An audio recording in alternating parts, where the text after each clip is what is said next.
merupakan cara terimanya amal seseorang. Pada hadis pertama sudah dijelaskan, ya. Jika orang ikhlas tidak ittiba kepada Rasulullah, maka amalannya tetap. Begitupun sebaliknya, kita ittiba kepada Rasulullah, tetapi ikhlas dan melaksanakan amalan tersebut juga ditolak amalannya. Yang keduanya dan ittiba.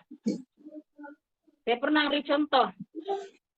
Ya, ibu-ibu ikhlas mendermatnya, ya, bikin acara kematian 4 hari, 100 hari, 200 hari, keluarkan dana. Ibu ikhlas keluarkan dana untuk beri makan sekian puluh orang, tetapi tidak. Kenapa? Karena Rasulullah SAW tidak pernah melakukan hal-hal seperti dalam hal peribadatan. Sehingga karena tidak ittiba, maka keikhlasan kita menjadi sia-sia. Begitupun sebaliknya, ketika kita melakukan hal yang ittiba, mengikuti apa yang dilakukan oleh Rasulullah, tetapi dalam hati kita ria, penyakit hati, tidak ikhlas, maka ittiba kita tidak berarti. No. Ya, ittiba, ikhlas dan ittiba dua hal yang saling berkaitan dan boleh terus dua-duanya, tidak boleh salah satunya. Setelah nama la ilaha illallah ini, tidak ada ilah yang hak disembah kecuali Allah. Dalam riwayat lain, bukan ibadah kepada Allah dan mengkufuri selainnya. Riwayat Muslim. Di sini memiliki rukun. Apa sih? Apa nih? Yang pertama an-nafyu dan kedua al-isbat. An-nafyu meniadakan la ilaha, tidak ada satupun Tuhan, tidak penguasa, tidak harta, tidak suami, tidak ibu bapak, tidak ada sembah. Namanya an-nafyu, Allah kecuali Allah, bahwa hak Allah diisbatkan, menetapkan Allah sebagai satu-satunya hal yang perlu kita sembah, yang patut sembah. Iman kepada Allah ini memerlukan hal agar dia jadi sah. Yang pertama, harus diucapkan secara lisan. Jika kita tidak pernah diucapkan, maka tidak ada manfaatnya. Sebagaimana pamannya Rasulullah SAW, Abu Thalib, dan dia meyakini syahadat dalam hatinya, tetapi sampai meninggal dunia dia tidak pernah mengucapkan dengan lisannya kalimat asyhadu alla ilaha illallah wa anna Muhammad Rasulullah. Sehingga iman Allah ini yang pertama harus diucapkan bil hal, ya, yang kita sebut dengan syahadat. Yang kedua, harus diyakini dalam hati. Jadi selain diucapkan dengan lisan, diyakini dalam hati, sehingga tidak berguna iman orang-orang munafik yang hanya mengucapkan dengan lisan, tetapi dia mengikuti dalam hatinya. Dia katakan, saya beriman, tetapi di hatinya menolak. Ini juga tidak dibenarkan, tidak disah keimanannya. Yang ketiga, harus diamalkan.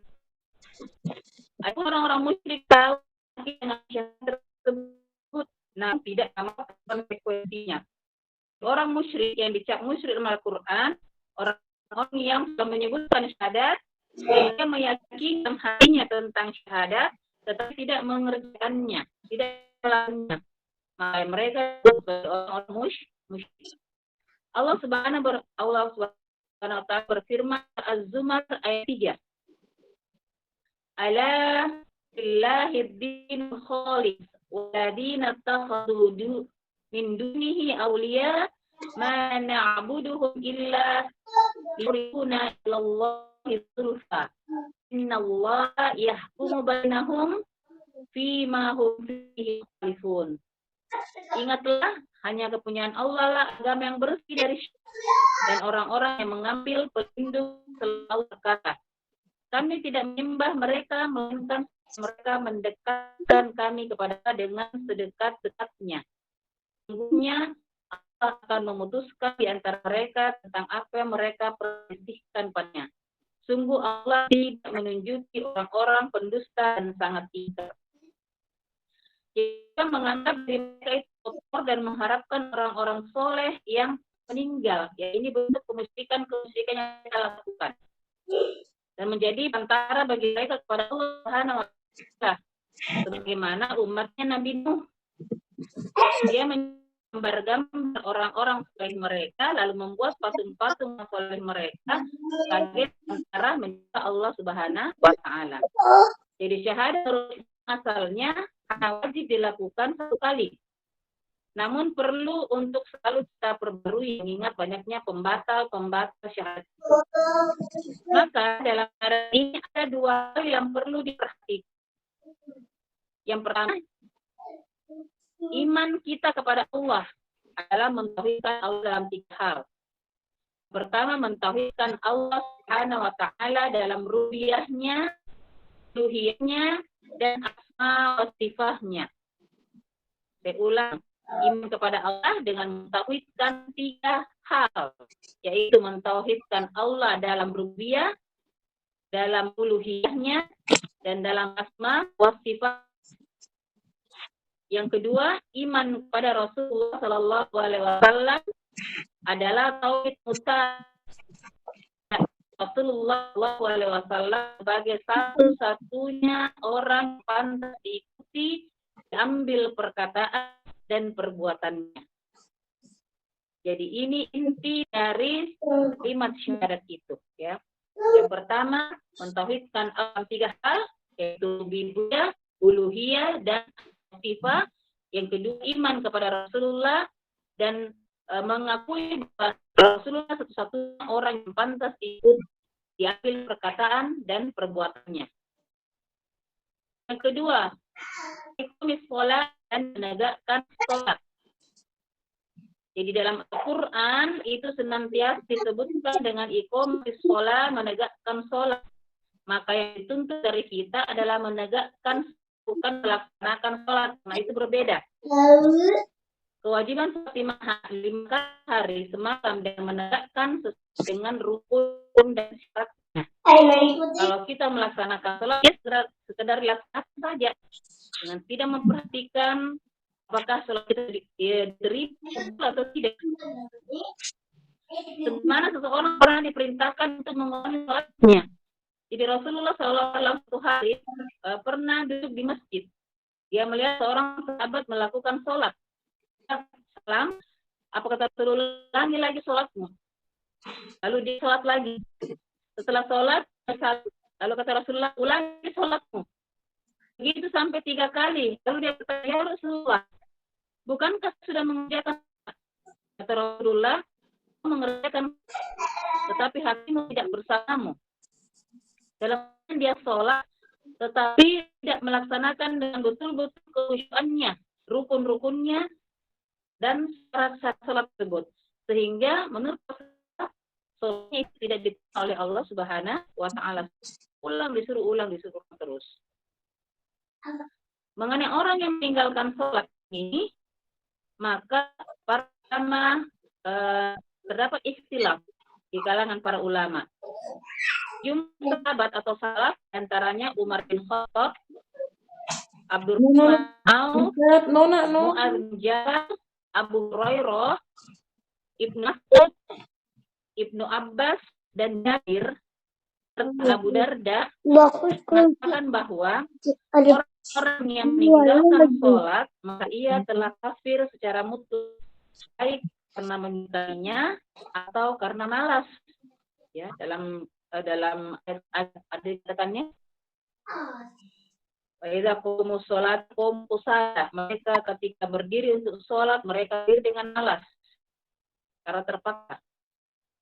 Berdasarkan hadis Rasulullah Shallallahu Alaihi Wasallam dalam hadis Arba'in ke-29, An-Nawawi mengatakan pokok amal adalah Islam dan tiang-tiangnya adalah sholat. Berikutnya hadis mengatakan bahwa sholat adalah tiangnya agama. Barang siapa meninggalkannya, berarti dia telah meruntuhkan dinnya. Hadis dikutip oleh Baihaqi. Abdullah Syafiq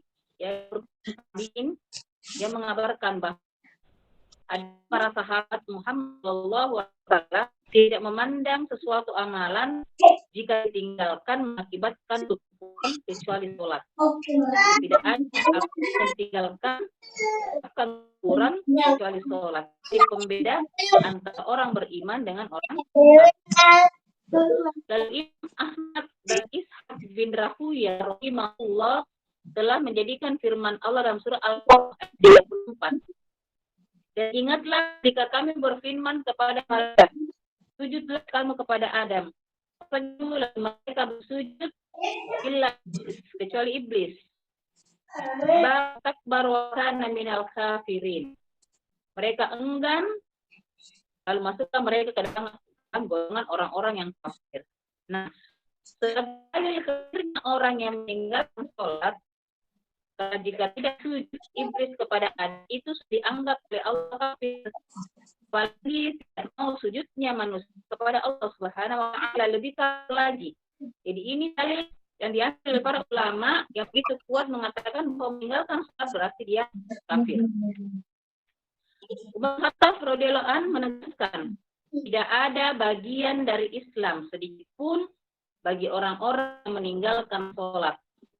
Tidak dapat bagian sedikit pun dalam Islam orang-orang yang meninggalkan sholatnya ini. Di dalam keadaan dia sadar maupun dalam keadaan malas. Ini juga pendapat Ali bin Abi Thalib serta Sa'ad bin Abi Waqqas, juga Sa'id Al-Khudri, bahwa Imam As-Syafi'i mengatakan meninggalkan sholat adalah kufur. Dan ini tidak berselisih sama sekali. Ya. Tidak berselisih.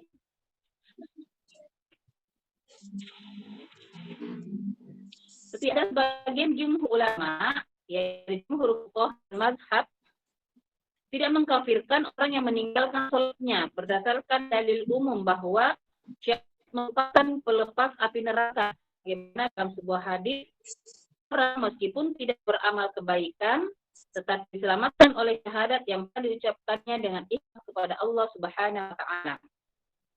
Tetapi yang lebih dekat dengan kebenaran, ya, yang lebih dekat dengan kebenaran berdasarkan dalil-dalil yang ada adalah pendapat yang pertama, ya ini kafirnya orang yang meninggalkan sholat mutlak, baik karena malas maupun karena menolak kewajibannya. Yang ketiga, menunaikan zakat. Iqamis shalah wa ita'iz zakat. Menunaikan zakat di sini salah satu rukun Islam. Ya, ini merupakan ibadah yang senantiasa atau sering diikutkan dengan sholat. Dan dua hal ini menunjukkan keutamaannya. Kita perhatikan di ayat Al-Quran, kalau misalnya ada kata wa iqamis shalah pasti wa ita'iz zakat, diikutkan dengan sholat. Menunjukkan keutamaannya, wakatnya, ya. Tentang orang yang meninggalkan zakat ini, para ulama juga mengalami ikhlas, mengalami perbedaan pendapat. Jumhur ulama tidak mengkafirkan orang yang meninggalkan zakat. Sebagian ulama salaf mengkafirkan orang yang meninggalkan zakat. Jadi ulama salaf mengkafirkan, jumhur ulama tidak mengkafirkan. Sebab kata mereka, zakat adalah salah satu rukun atau penegak Islam. Kapan dia hilang, maka rohlah bangunan Islam. Di antara yang berpendapat demikian adalah Nafi dan Sa'id bin Jabir. Tetapi roji yang kuat, ya, pendapat yang kuat itu adalah tidak kafirnya orang-orang yang meninggalkan zakat, tetapi ia harus diperangi. Ini dilakukan oleh Abu Bakar ketika dia murid, yaitu keguncangan ketika wafatnya Rasulullah SAW. Ketika itu di mana sebagian kaum termasuk diantaranya Umar bin Khattab, ya. Ada orang yang tidak membenarkan wafatnya Rasulullah, dia mengingkari, tidak mungkin Rasulullah meninggal. Dan banyak di antara bangsa Arab yang murtad pada saat itu. Mereka murtad dengan mengatakan, kami hanya ikut kepada Rasulullah SAW, maka setelah wafat, maka kami kembali ke agama kami. Lalu Allah menegur mereka menurunkan surah Al-Maidah ayat 54. Ya ayyuhalladzina amanu may yartadda minkum an dinikum fasawfa ya'tillahu biqaumin yuhibbuhum wa yuhibbuna. Adillatin 'alal mu'minina a'izzatin 'alal kafirin. Jahiduna fi sabilillah wa la yakhafuna mata'in. Dzalika fadlullahi yu'tihi man yasha' wallahu wasi'un 'alim. Hai orang-orang yang beriman, barang siapa antara kamu yang murtad dari agamanya, maka Allah akan mendatangkan suatu kaum yang Allah mencintai mereka dan mereka pun mencintainya. Yang bersikap lemah lembut terhadap orang-orang yang mukmin, yang bersikap keras terhadap orang-orang kafir, yang berjihad di jalan Allah, dan yang tidak takut dengan celaan orang yang suka mencela.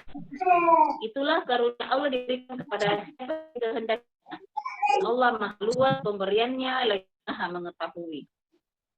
Sebagian ulama diantaranya Hasan Basri mengatakan ini turun kepada Abu Bakar As-Siddiq radhiyallahu an ketika sudah banyak orang yang murtad, maka ia tetap tegar memegang kendali dan memerangi orang-orang murtad itu. Jadi waktu meninggalnya Rasulullah SAW, kondisi orangnya terbagi dua. Ada yang murtad penuh dengan kembali ke agama dan menjadi kafir. Itu Rasulullah meninggal.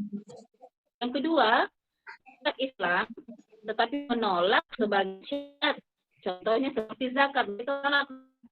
Karena mereka mengatakan bahwa kami hanya memberi zakat kepada Rasulullah SAW. Pada mulanya Umar bin Khattab berkata, kenapa kita harus pakai mereka? Padahal mereka itu masih Islam menegakkan sholat. Namun Abu Bakar dengan tegas mengatakan, ini Allah, saya akan terus memerangi orang yang mau membedakan antara sholat dan zakat. Dan Rasulullah SAW telah bersabda, aku disuruh untuk memerangi manusia. Mereka bersyahadat, ada ya di hadis Arba'in nanti ya, kalau saya di hadis ke-8. Itu an-qatil nas hasyhadu an la ilaha illallah wa anna muhammadar rasulullah wa iqamis shalah wa ita'iz zakat. Jadi itu disuruh 4 itu. 4 disebutkan wajib diperangi. Sampai mereka bersyahadat, mereka mendirikan sholat, mereka puasa dan zakat. Aku disuruh untuk memerangi mereka bersyahadat. Bila yang disembah dan punya Muhammad Rasulullah dan mendirikan sholat dan mengeluarkan zakat, maka zakat mempunyai kedudukan yang tinggi karena orang yang meninggalkannya hak untuk diperangi, baik diperangi karena keluar dari agama atau tidak, namun karena meninggalkan zakat. Jadi dia diperangi dengan meninggalkan agama Islam atau tidak meninggalkan agama Islam. Kalau dia menolak kewajiban zakat, berarti dia diperangi karena murtad. Kalau tidak menolak kewajibannya, berarti dia diperangi namun tidak kafir. Diperangi hanya karena meninggalkan kewajibannya. Yang keempat, melaksanakan haji. Pada kebanyakan hadis yang sahih, saum Ramadan itu didahulukan dari haji, ya. Seperti di hadis kedua itu saum Ramadan dulu baru haji. Maka sebagian ulama mengatakan bahwa hadis ini baiknya ketuh. Sebagaimana Ibnu Daqiq Al-Aid mengatakan dan Ibnu Umar radhiyallahu anhu sendiri ketika ditanya tentang periwayatan hadis ini. Tapi dalam catatannya dikatakan bahwa periwayatan hadis ini sudah sahih. Tetapi bukan artinya tertib pelaksanaan, tapi cuma tertib penyebutan saja. Sehingga dalam pelaksanaannya tetap yang keempat adalah puasa Ramadan dan haji. Walaupun dalam hadis disebutkan haji duluan baru saum. Dalam hadis ini tidak disebutkan kalau mampu sebagaimana banyak dari Al-Quran maupun hadis. Pada dasarnya semua ibadah wajib dikerjakan semampu kita. Ya. Sebagaimana dalam surah ke-64 16 mengatakan bahwa kita kepada Allah penyebutan haji banyak dikhususkan dengan kata mastata'tum, jika mampu. Bagaimana ibadah lainnya? Mengerjakan haji ini adalah kewajiban manusia terhadap Allah Subhanahu wa taala. Bagi orang yang sanggup saja mengadakan perjalanan ke Baitullah, barang siapa mengingkari kewajiban haji, maka sesungguhnya Allah Maha Kaya tidak melakukan sesuatu dari Islam. Kenapa haji disebutkan belakang itu termasuk bagi yang mampu? Karena dalam ibadah haji ini mengumpulkan dua komponen, yaitu komponen al-mal dengan al-badan, ya, harta dan tubuh, kesehatan kita dan kita. Di rukun yang lain itu terpisah. Contoh, saum, puasa itu fisik saja, fisik. Tidak ada mal di situ, kecuali zakat, ya, zakat mal. Tetapi terkumpul dua-duanya, yang malnya, yang fisiknya. Harus memiliki harta dan harus memiliki fisik yang kuat. Apalagi yang seperti yang dulu, ya. Dulu ada pesawat sehingga orang melakukan ibadah haji itu betul-betul berbulan-bulan perjalanan di gurun pasir. Hanya naik onta berkabilah-kabilah. Kalau sekarang kan sudah lebih enak karena sudah ada pesawat, sehingga untuk fisik itu harus diperhatikan, kita harus dulu, ya. Karena untuk wanita, jadi dikatakan hak tertingginya wanita mereka ibadah haji. Karena wanita memiliki halangan-halangan yang lebih luar biasa dari laki-laki, terutama dalam hal perizinan. Dia harus memiliki muhrim, lagi dia harus haid dan lain sebagainya, sehingga pahala haji bagi seorang wanita diibaratkan pahala fisabilillah. Jadi terkumpul, maka dikatakan masuk, tidak semua orang bisa melakukannya, ya. Tetapi ketika sudah memenuhi syarat, maka ibadah haji tidak boleh ditinggalkan sama sekali. Jadi syarat haji itu penegasannya ada dua. Ya, dalam surah Ali Imran 97 ada dua penegasan tentang ibadah haji. Yang satu, demi Allah, ya. Dalam ayat dikatakan, maksudnya penegasan bahwa haji ini adalah kewajiban atas manusia hanya kepada Allah. Saya lupa ayatnya di surah Ali Imran ayat 97. Yang kita mampu. Dikatakan kalau mampu karena begitu beratnya haji ini. Kewajiban haji ini diperselisihkan oleh para ulama. Yang pertama mengatakan langsung, tidak boleh menunda-nunda. Yang kedua mengatakan boleh ditunda sampai mencukupi. Dan yang rajih paling kuat adalah dapat pertama berdasarkan banyak dalil, di antaranya sabda Rasulullah Shallallahu Alaihi Wasallam. Setelah menuju haji, ketika kita mempunyai kelapangan, begitu mempunyai kelapangan, sehat serta memiliki harta, maka bersegeralah menuju haji. Jadi Syekh Ahmad dan sahabat Abdullah bin Abbas radhiyallahu. Kewajiban haji ini boleh diwakilkan oleh orang dengan syarat sendiri telah berhaji.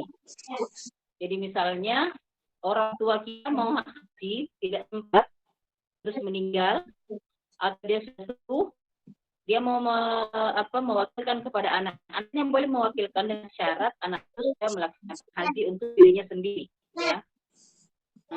Jadi setelah berhaji, kemudian dia memperoleh hajinya dengan niat sekaligus. Dia tidak boleh berhaji dengan dua niat. Dia berhaji untuk dirinya dan berhaji untuk mewakilkan orang lain. Itu tidak boleh. Satu kali haji untuk satu niat. Yang terakhir, berpuasa di bulan Ramadan. Berpuasa di bulan Ramadan menunjukkan bahwa puasa wajib adalah puasa dan tidak ada istilah, ya. Jadi puasa Ramadan itu tidak ada istilah di dalamnya. Selanjutnya adalah puasa yang sunnah, kecuali yang dinazarkan. Dalilnya sudah sangat jelas dalam Al-Quran, jadi tidak ada pertentangan ke Al-Quran sendiri. Ya ayyuhalladzina amanu kutiba alaikumusiyam ma kutiba alalladzina min qablikum la'allakum tattaqun. Di dalam ayat ini disebut bahwa orang dahulu juga diwajibkan berpuasa Sebelum syariat puasa itu, jadi puasa, sholat, dan haji itu sudah ada sebelum Rasulullah Shallallahu Alaihi Wasallam. Tetapi tata caranya berbeda. Haji untuk mengagungkan mereka dahulu berbeda dengan orang kafir Quraisy yang diamanahkan untuk menjaga Baitullah. Karena mereka melaksanakan tawaf itu dengan maksiat kepada Allah. Bahkan dari riwayat dikatakan mereka ada tawaf sambil bertelanjang. Allah berfirman, sholat mereka itu hanya bersiul dan bertepuk tangan. Dari ayat ini, maka Ibnu Qayyim al-Jauziyah rahimahullah dalam kitabnya Al-Kalam fil Masalati As-Sa' mengatakan haramnya bertepuk tangan dan bersiul karena manzilah atau kedudukannya. Puasa mempunyai kedekatan sholat dari sisi taqarrub ilallah. Rasulullah Shallallahu Alaihi Wasallam pernah ditanya oleh seseorang tentang ibadah yang dapat mendekatkan dirinya kepada Allah Subhanahu Wa Taala. Maka Rasulullah Shallallahu Alaihi Wasallam menjawab, hendaklah engkau berpuasa karena puasa tersebut tidak ada yang bisa menyamai temannya dalam fadilahnya. Hadis riwayat Nasai. Karena sesungguhnya ibadah-ibadah yang lain selain puasa itu pahalanya bisa dihitung, ya. Bisa kita hitung. Bersedekah dikali sekian, dikali sekian. Jadi dalam ayat dikatakannya, orang yang berinfak di jalan Allah ibaratkan menumbuhkan bulir. Setiap bulir nanti akan tumbuh 100 biji. Jadi pahalanya bisa dihitung 70 sampai 700 kali. Tetapi untuk puasa sendiri itu bisa dikalkulasi. Karena Allah puasa itu untukku, maka aku sendiri akan memberikan pahala untuknya. Bisa sangat banyak, bisa sedikit. Jadi dari Allah Subhanahu Wa Taala. Demikian pula para ulama ketika ditanya tentang ibadah yang dapat mendekatkan diri kepada Allah Subhanahu Wa Taala, sholat dan puasa. Kedua ibadah ini alam sunnah dengan waktu tertentu. Berbeda dengan ya. Sebanyak sholat sunnah, qiyamul lail dan sholat tarawih. Di sini dijelaskan ada puasa tahunan bertahun. Bisa catat puasa-puasa ini supaya nanti kita laksanakan dengan bagus. Ya. Ada puasa per tahun, puasa Asyura tanggal 9 dan 10 Muharram, serta puasa Arafah tanggal 9 Zulhijjah. Semua puasa per bulan juga ada, ya, seperti puasa Yaumul Bid tanggal 13, 14, 15 di bulan Hijriah. Bukan 13, 14, 15 Masehi, tapi dilihat dari penanggalan Hijriah. Yang per bulan juga itu puasa Senin dan Kamis. Lalu hampir setiap hari ada juga itu puasa Daud. Sehari berbuka, sehari berpuasa. Dan kata Rasulullah, puasa yang paling aku senangi adalah puasanya Nabi Daud. Sehari berpuasa, sehari tidak. Dan ketika aku berpuasa, kata Rasulullah, aku bisa bersabar. Dan ketika aku tidak berpuasa, aku bisa bersyukur. Fungsi puasa sendiri, yang pertama, fungsinya untuk mencapai tingkat takwa. Sebagaimana disebutkan dalam Al-Baqarah. La'allakum tattaqun. Yang kedua, menghapuskan segala kesalahan. Puasa itu bisa menghapuskan segala kesalahan kita. Hadis lain riwayat Muslim dari sahabat Abu Hurairah, dia mengatakan bahwa dari Ramadan yang satu, Ramadan yang lain sebagai penghapus dosa di antara keduanya, jika tinggalkannya dosa-dosa, termasuk puasa bidi, kalau ibu melaksanakan 3 hari setelah sebulan, itu ibaratkan ibu berpuasa setahun penuh. Puasa adalah junnah atau perisai, bagaimana disebutkan dalam hadis dari Abu Hurairah, Allah Subhanahu Wa Taala berfirman, perisai terhadap 2 hal yaitu yang dimana dimaksudkan oleh Allah, yaitu menahan seorang dari masuk neraka, sebagai disebutkan hadis Utsman radhiyallahu anhu. Puasa adalah perisai dari neraka sebagaimana sepertinya salah seorang di antara kalian peperangan. Hadis Nasa'i, Ibnu Majah, dan Ahmad. Kemudian selain itu, puasa juga menahan diri kita dari maksiat. Ya, ketika Rasulullah Shallallahu Alaihi Wasallam mengajak pemuda untuk menikah, namun jika tidak mampu, maka Rasulullah Shallallahu Alaihi Wasallam memberikan alternatif puasa. Jadi pemuda-pemuda yang masuk usia muda suruh menikah Rasulullah. Jika tidak mampu, puasa menjadi alternatifnya untuk menahan syahwatnya. Sebagian ulama makanya dengan syam al-azab, puasa bagi orang yang belum menikah. Ini juga merupakan dalil dilarangnya istimna karena solusi yang diberikan oleh Rasulullah SAW orang yang belum sanggup nikah hanyalah puasa, bukan yang lainnya. Bagaimana Allah telah berfirman, dan orang-orang yang menjaga kemaluannya kecuali terhadap istri mereka atau budak mereka miliki, maka sesungguhnya mereka dalam hati ini barang siapa yang mencari di balik itu, mereka itulah orang yang poibat. Memperbanyak kita harus saat menurut sunnah, diusahakan untuk bertahap. Sebagaimana jawaban Rasulullah ketika ditanya orang sahabat punya ide besar untuk berpuasa. Ya. Ada sahabat yang mau puasa ya, terus berpuasa. Ada yang mengatakan saya mau sholat terus, saya tidak mau tidur, saya mau sholat terus. Lalu ada sahabat yang mengatakan saya mau tidak mau menikah, ya. Pokoknya saya menyerahkan diriku untuk Allah Subhanahu Wa Taala. Lalu kata Rasulullah, apakah yang terbaik antara kalian atau saya? Mereka tentu kepada Rasulullah.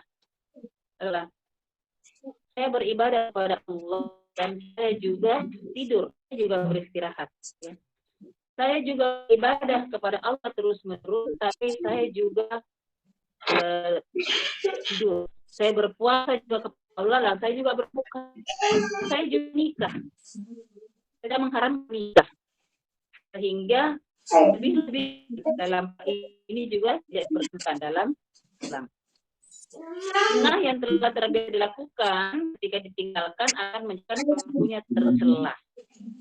Artinya ketika ibu sudah terbiasa melakukan lail, dulu pernah melakukan puasa sunnah Senin Kamis, tiba-tiba tinggalkan, ringking mulai, kemudian ditinggalkan, pernah rajin melaksanakan sholat rawatib tapi ditinggalkan, maka itu dianggap pelaku yang sangat tercela.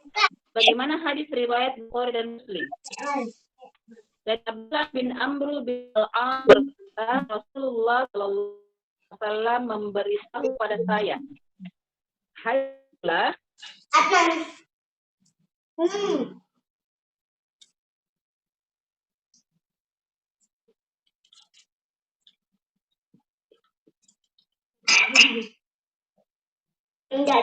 sesungguhnya ini dan tidak ada seorang pun mencoba menyembuhkannya,